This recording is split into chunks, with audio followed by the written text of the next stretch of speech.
Vamos lá, vamos embora. Novamente eu quero agradecer. Eu já não estou mais me vendo aqui, tá? Porque na segunda tela eu estou com a outra tela, mas assim, eu quero agradecer novamente a oportunidade. E esse assunto é um assunto que eu estou apaixonado por ele, por mais esquisito que possa parecer, mas é porque eu fui professor de faculdade e eu batia muito. Hoje de manhã, por exemplo, eu mandei umas mensagens para uns alunos meus da primeira turma que estão se formando e falando isso para eles, desejando toda a boa sorte do mundo e pensando sempre no que eles estão colocando adiante, tá? O Código de Ética Médica, ele é o norte, o código de ética de qualquer profissão e pouca gente segue, pouca gente valoriza, pouca gente se importa com ele, mas é ele quem vai definir, na verdade, que profissional você vai ser, tá? Então eu quero começar com duas perguntas. Por que a ética, né? E por que você tem que ser ético? Então, isso na minha terra, na minha criação, eu sou de Maceió, digo o seguinte, isso não tem meio termo. Ou você faz certo, ou você faz errado. Não existe o meio certo, não existe o meio errado. No entanto, a gente vive na nossa vida num mundo de meios certos e meio errados, porque nós relativizamos tudo. A gente não é binário, né? Então a gente relativiza. Mas a gente tem que ter um princípio ético, tem que ter um princípio do que é correto a ser feito. Quando a gente trabalha com a medicina, isso ganha potencial de danoso muito grande, porque uma vez você fazendo algo que foge à ética, você está se dando o direito de ser questionado. Quando a gente joga isso na mídia social, você está jogando para a rua e para um tempo muito esquisito, em que as pessoas são extremamente odiosas. E elas são odiosas, na minha opinião, em cima das suas próprias inseguranças. Então, as pessoas não querem mais ouvir o contraditório, elas só querem saber do seu mundo e das opiniões que são parecidas com as suas. As opiniões que são contrárias às suas, na verdade, elas são tidas como falsas, mesmo que não, eventualmente não sejam, ou sejam odiadas, odiosas, e você vai tomar ataque de todo lado. No meio disso, existe a ética. E no meio de tudo isso, existe a medicina. Tá? Então, qual que é o papel do CFM, dos CRMs na minha conduta profissional? É simples. Goste ou não goste, queira ou não queira, você se formou, você tem que se submeter às normas que o Conselho Federal de Medicina, que é o seu órgão de classe, é o seu órgão que vai determinar o norte da sua prática médica. Isso no mundo inteiro, não é só no Brasil. A questão está, o que você falou aí, Rafael, os estudantes, eles não são devidamente informados sobre o que eles devem ou podem ou não podem fazer durante a faculdade e aquilo ali fica para o resto da vida. Quando você tinha um álbum de foto com um filmezinho da Kodak que você batia a foto e guardava, aquilo era seu. Colocou isso na internet, aquilo é do mundo e depois não adianta reclamar, tá certo? Então, ninguém tem consciência disso. Em cima de likes, busca-se qualquer coisa. Só que entre o like e qualquer coisa existe a norma. E essa norma, ela pode te impedir de exercer sua profissão. Como a gente viu esse ano com alguns colegas médicos que inventaram, publicaram inadvertidamente, eu tenho absoluta certeza que boa parte deles fizeram isso sem o conhecimento da gravidade do que estavam fazendo. Soro anti-Covid, soro não sei o que, alguns deles. Outros, sim, é de propósito, tá certo? Mas boa parte não, tá? Então, só cabendo esclarecer, os CFMs, os CRMs são autarquias que exercem a função sobre a fiscalização do exercício profissional. Ela não tem poder pecuniário, não pode te multar, não pode te prender, tá? Ela zela pelo bom exercício profissional, mas duas coisas importantes. Primeiro, ela pode te impedir de exercer a profissão. Você estudou, se preparou e está pronto para isso. Como a gente viu esse ano, interdição cautelar de alguns médicos que fizeram propagandas de produtos ou coisas que não poderiam ter sido feitas. Provavelmente por falta de orientação e principalmente de conhecimento. Se soubessem disso, talvez continuassem sendo estrelas de WhatsApp ou de Instagram, mas com um pouco mais de cuidado. Tá? Eu vou mostrar um caso que para mim foi a gota d'água, que me fez estudar isso e me fez querer fazer isso. Inclusive, é, é um livro que eu estou escrevendo que trata sobre o Código de Ética Médica e a atuação profissional, de uma forma que não seja chata, porque esse é o ponto.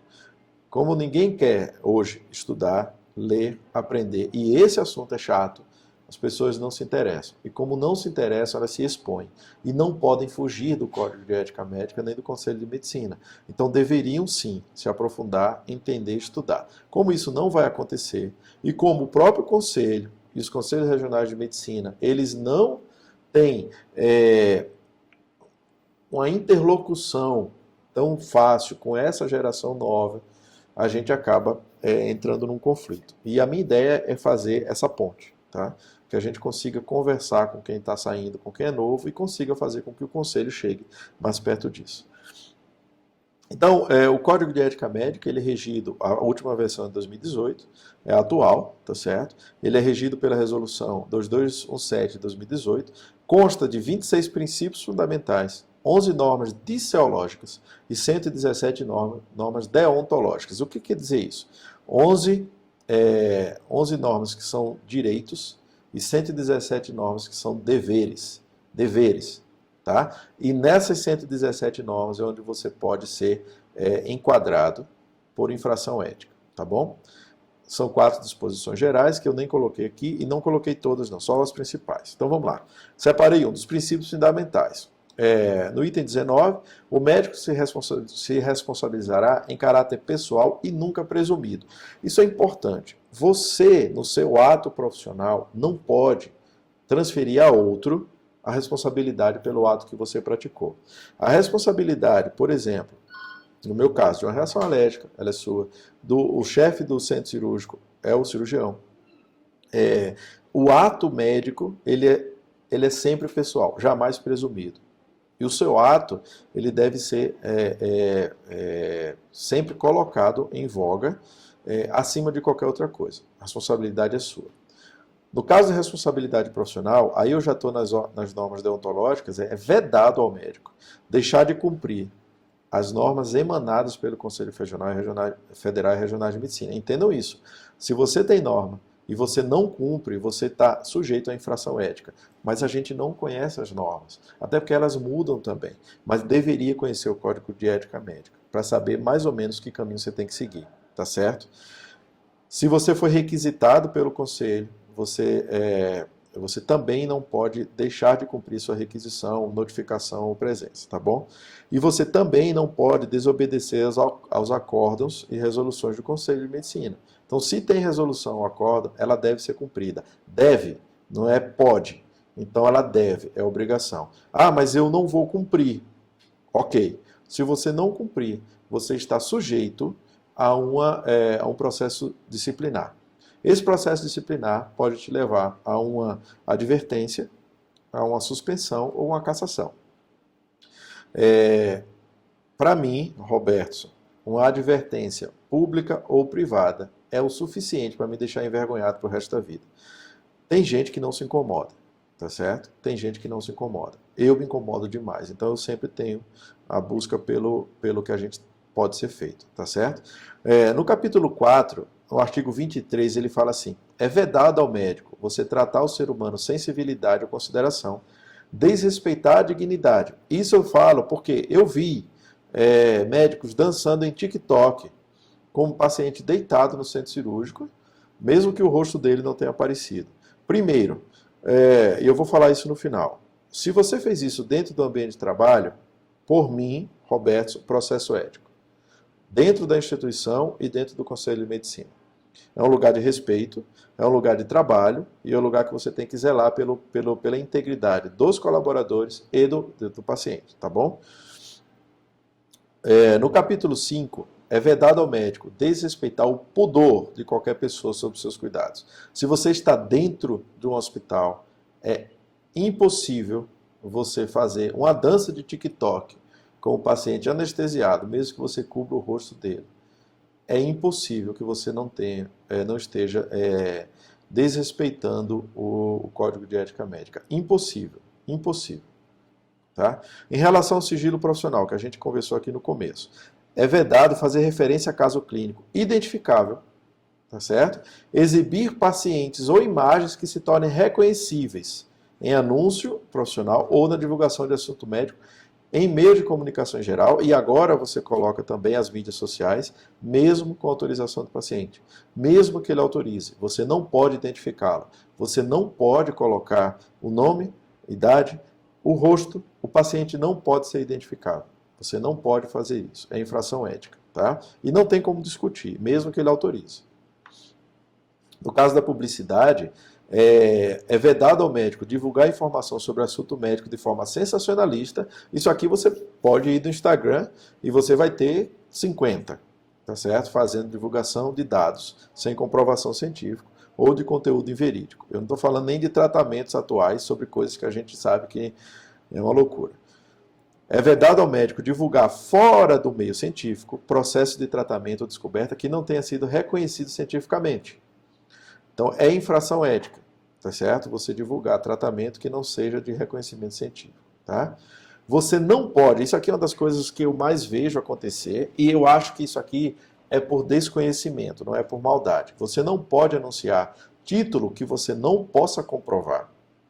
E especialidade ou área de atuação para a qual não esteja qualificado e registrado no Conselho de Medicina. Exemplo prático. Você é um radiologista que tirou título no Colégio Brasileiro de Radiologia. Você não registrou esse título no Conselho Regional de Medicina, você não pode anunciar que você é radiologista, porque você não tem esse título registrado. É uma infração ética. Das menores, mas é. Você obrigatoriamente tem que registrá-lo. Quando você registra, você vai ganhar o seu RQE, né? Que é a qualificação de especialista, registro e qualificação de especialista. E aí eu vou mostrar que você tem que anunciar junto. E tem muita gente que anuncia, faz um turnover semântico, falando assim, eu não sou radiologista, eu coloco Robertson Radiologia. Não, isso é uma virada semântica que não é aceita. Você está anunciando da mesma maneira especialidade a qual você não detém. Tá? Então não pode fazer isso. Você tem que anunciar a especialidade registrada. Tem muita gente que coloca, vamos supor, nutrologia. Porque você fez um curso de pós-graduação de nutrologia. Mas isso não te torna nutrólogo. Você não pode anunciar que é nutrólogo. Você não pode anunciar nutrologia se você, por exemplo, é radiologista. E você não tem, essa sua formação, ela não tem relação com a sua especialidade. Tá bom? Então, é uma questão complexa, com critérios de queixa, mas é assim que está e é assim que deve ser. No artigo 117, é isso que eu estava falando, você não pode deixar de incluir nos seus anúncios, isso eu coloco, no seu Instagram, por exemplo, você coloca o seu nome, o seu Instagram pessoal, você anuncia coisas de medicina, você se anuncia como médico, você anuncia o seu consultório, qualquer coisa parecida, você obrigatoriamente tem que colocar o seu CRM, o seu RQE, da especialidade que você detém. Se você coloca especialidade que você não detém, isso é infração ética, tá bom? Em qualquer mídia, tá bom? Então, deixar de incluir em anúncio profissional, de qualquer ordem, seu nome, número do Conselho Regional de Medicina e um outro erro que eu vejo muito. O pessoal coloca CRM e não coloca o estado. Isso não pode, porque você tem, cada estado tem o seu CRM, tá? Então, é o CRM, estado, e o RQE, se você anuncia especialidade. Se você não anuncia especialidade, obviamente você não tem por que colocar o RQE, mas se você coloca a especialidade, você tem a obrigação de colocar o RQE. Isso eu estou falando em qualquer anúncio, seja ele digital, seja ele físico, carimbo, impresso, cartão de visita, qualquer coisa, tá bom? Nos anúncios de estabelecimento de saúde, tem que colocar o nome do diretor técnico no anúncio, tá bom? Para isso, existe a regra de publicidade médica, a resolução CFM 1974/2011, então vocês olhem, vejam que essa resolução ela tem todas as regras de publicidade. Vai entrar uma nova resolução de publicidade médica, essa resolução é um pouquinho segurada por causa da pandemia, tá bom? Mas aqui está em voga essa aí. Óbvio, já tem 10 anos, tem muita coisa que mudou, mas tem que ser levado em consideração. Então vamos a um exemplo prático. Obviamente eu cobri o nome da doutora, eu acho que não há necessidade, quem quiser procure lá, você vai fazer, ela já se desculpou, e ela sabe que ela fez isso por desconhecimento. É um exemplo que fez por desconhecimento. A população geral acha que é lindo, mas do ponto de vista ético é infração. Então ela fez por desconhecimento de causa, só que não funciona do ponto de vista ético. Tá? Outras pessoas fazem com conhecimento de causa, por maldade. Tá bom? Então eu vou tirar aqui o meu microfone, vou colocar aqui no meu ouvido, para vocês ouvirem, eu espero que vocês estejam me ouvindo, para vocês ouvirem isso aqui. Hello, ladies! You may not know me, but I'm sure your boyfriend or husband knows who I am. I'm Bruce Buffer, the official voice of the UFC. Throughout my career, I've met extraordinary Brazilians, but none like this wonderful doctor, Instagram's rising star, the IUD Queen. Bom, eu já vi esse vídeo 50 vezes. 50 vezes eu não consigo parar de ficar indignado. Primeiro que você não pode exercer a medicina de forma sensacionalista, tá certo? Segundo, é que eu não estou falando do ponto de vista de beleza da coisa, mas assim, rainha do DIU é processo ético. Resumindo, tá certo? Rainha do DIU é processo ético. Eu não tenho o que dizer. Tem outros tantos. Tem gente dançando TikTok, tem gente não sei o quê. Óbvio, eu não coloquei o nome da rainha do DIU, porque ela sabe que não é necessário. Quem quiser procure e vai entender. Tá? Esse aqui vocês já viram, foi dessa semana. Esse aqui, o prefeito de Itajaí, ele é médico. É uma questão simples aqui. Se esse cidadão, ele fala que vai colocar ozônio, tratamento de ozônio, vai fazer sais aromáticos, não sei o que, tratamento de ozônio por via retal, por si só, é uma coisa esquisita. Mas quando ele se anuncia como médico, ele está gerando uma pseudo-autoridade. Ele está dizendo que como autoridade, porque no caso da saúde, ele não é autoridade política, ele é autoridade médica, ele está dizendo que aquele tratamento é eficaz, sem evidência científica. Eu mostrei a infração ética. Então, do ponto de vista legal, ele vai responder pelo que ele fala, mas do ponto de vista ético, ele vai responder um processo ético no conselho, porque ele se anunciou como tal, né? Mas, além da cânfora, nós também vamos oferecer o ozônio. É uma aplicação simples, rápida, de 2, 3 minutinhos por dia. Provavelmente vai ser uma aplicação via retal, que é uma aplicação tranquilíssima, rapidíssima, de 2 minutos, tá? Um catéter fininho, e isso dá um resultado excelente.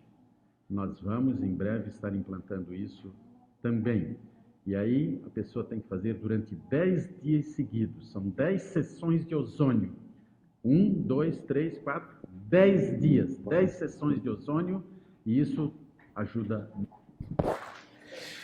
Eu costumo dizer que quanto mais eu rezo, mais assombração me aparece, né? A gente se preocupava com o buraco de ozônio e não com o ozônio no buraco, né? 10 dias tranquilíssimo de você fazer ozônio por via retal, para que isso seja uma terapia contra o coronavírus. Eu não tenho nem o que dizer, tá? Então, assim, esse assunto é um assunto muito, muito em voga e que o Brasil vai precisar se atentar para isso. Alguns hospitais aqui no Brasil têm já isso, tá? Todo mundo que entra no programa de residência médica, tem muito a ver com a LGPD também, tá? Que eu falei na aula anterior. Todo mundo que entra no programa de residência médica tem que assinar um termo, deveria ou deverá assinar um termo de comportamento em mídias sociais, tá certo? Antes de qualquer coisa, se você é ético, você tem que ter muito cuidado com o que você faz, tá certo? Independente se você está dentro do serviço ou não. Quando você está dentro do serviço, tudo que você faz na rede do serviço é de responsabilidade do serviço, foi a aula passada.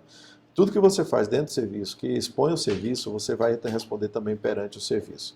E nesse caso aqui, a gente tem vários artigos que tratam do comportamento das pessoas. E hoje em dia, da mesma forma que empresas buscam comportamento de candidatos nas mídias sociais, os serviços de residência estão começando a buscar o comportamento dos candidatos nas suas mídias sociais. Isso é muito importante. Muito importante. Então, assim, tem que ter muito cuidado. A rede social, ela mostra, exacerba o seu eu interior. Tem que ter muito cuidado. E vocês são profissionais ou se tornarão profissionais da medicina e tem que ter isso em mente. De verdade, tá? Só dois artigos a mais. Aqui é um exemplo. A Universidade de Nebraska, ela tem, no programa de residência, os guidelines de comportamento em social media, tá? E é interessante. Vocês deram uma olhada nisso. Quem quiser, pode mandar um e-mail para mim depois, tá certo? E eu mostro para vocês esse guideline. É interessante. O que pode e o que não pode ser feito, tá bom? Isso aqui, ó, o comportamento fora do contexto profissional, especificamente no Facebook, para residentes do serviço de radiologia. Tá? Isso é interessante. É interessante porque é um caminho que está todo mundo começando a... Espera, não é assim, o mundo tá muito louco, você está atrelado a esse serviço, vocês sabem disso, tem muita gente que faz besteira fora do trabalho e é demitido do trabalho, porque a relação dessa pessoa com aquele trabalho ela é intrínseca. E na medicina a relação é com você como profissional, com você como profissional. E essa relação também é com o serviço que você trabalha. Então tem que ter muito cuidado. Muito cuidado. Não é deixar de fazer ou falar, é de ser ético no que você está fazendo. Então, para terminar, primeira coisa, o que a gente tem que fazer? Rezar, porque, olha, é uma loucura, é angustiante. Eu vejo, eu investigo, eu pesquiso e eu vejo cada coisa que o Conselho não tem condições, na minha opinião, de fiscalizar todo mundo e punir todo mundo, mas está acontecendo. Tá? Bom senso e caldo de galinha não faz mal a ninguém. Bom senso. Antes de você postar, pare e pergunta. O meu pai, enquanto vivo, me dizia uma mensagem muito sábia. Ele falava assim, escreva a lápis, porque dá tempo de você apagar, se não for uma coisa que você deva fazer, tá certo? Então tenha bom senso. Você tem que respeitar o Código de Ética Médica, porque você está sujeito a ele. Você tem que respeitar o seu paciente, porque ele é a razão de você existir como médico. Você tem que respeitar a sua profissão, porque ela é uma profissão que ela merece o respeito. Você escolheu exercê-la, ela é uma profissão antiga que está relacionada a respeito entre as pessoas. E respeito pelo conhecimento que você vai exercer para tratar aquela pessoa, tá certo? Respeito aos pares. É uma coisa que não deveria nem ser dita, mas que a gente vê que não há esse respeito devido, tá? E respeito à sua história, que ainda será escrita. Você está colocando no seu álbum digital as suas próprias digitais. Você tem que respeitar que história você tem. Porque lá adiante, não tenho dúvida disso, alguém vai cavucar lá atrás para saber o que você fez. E o que você fez vai ditar aquele dado que você vai lá na frente saber o que você está fazendo. Então, por favor, eu tenho muito medo, e eu digo muito isso aos meus colegas que estão se formando agora. Tenham muito juízo, pelo amor de Deus, tá bom? Mais uma vez, um prazer. Meu e-mail está aqui, meus contatos, contato da empresa, do instituto. Se precisar de qualquer coisa, é só entrar em contato, tá bom? Obrigado, mais uma vez, obrigado pelo convite.